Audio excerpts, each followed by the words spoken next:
আসসালামু আলাইকুম। শিকদার কৃষি টিভির পক্ষ থেকে আপনাদেরকে জানাই আন্তরিক শুভেচ্ছা ও অভিনন্দন। দেখছেন এই 2 দিনের ঝড়ে আমার বাগানে অনেকগুলা গাছ ভেঙে গেছে। প্রত্যেকটা গাছে আমার বড় বড় কাঁদি, দেখছেন অনেক গাছ ভেঙে রয়েছে। তো প্রচণ্ড ঝড় হয়েছে, আসলে এত ঝড়ে কলা গাছ কমই টিকে।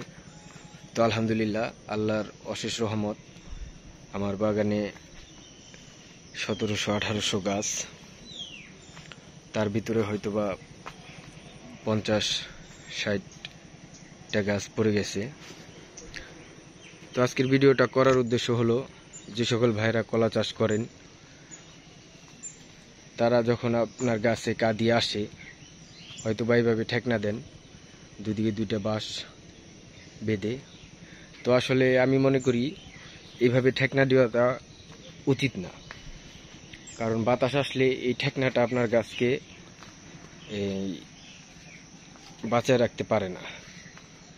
কারণ আপনার গাছে অনেক বড় বড়, আপনি যদি ঠিকমতো যত্ন করেন, অনেক বড় বড় কাঁদি আসবে। আর সেই কাঁদির ভারটা ঠেকনা যদি ভালো না হয়, গাছের পক্ষে রাখা সম্ভবই না। তো অবশ্যই যে সকল ভাইয়েরা কলা বাগান করেন তারা কলার কাঁদি আসার পর ঠেকনাটা দিবেন। বাঁশ একটা মাটির নিচে 1.5 হাত 2 হাত পুঁতবেন। প্রয়োজন পরে 2টা বাঁশ 2 দিকে আপনি করবেন, গাড়বেন। গাড়ার পর আপনি এই মোটা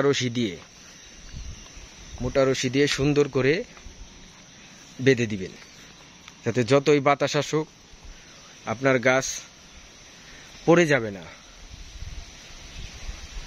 তাতে আপনি কলা চাষ করে লাভবান হতে পারবেন। আর যদি ভাই ঠিকমতো ঠেকনা না দেন, বলা যায় না কখন ঝড় বৃষ্টি আসে।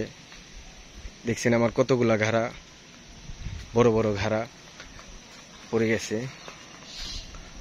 তো একটা বাগান করতে অনেক টাকা খরচ হয়। যখন আপনার অনেকগুলা ঘাড়া পড়ে যাবে, দেখছেন আমার প্রত্যেকটা গাছে কত বড় বড় ঘাড়া। তো আলহামদুলিল্লাহ, আমার অনেক বড় বাগান, অল্প গাছই পড়ছে। আল্লাহ চাইলে সব গাছগুলাই পড়ে যেতে পারতো।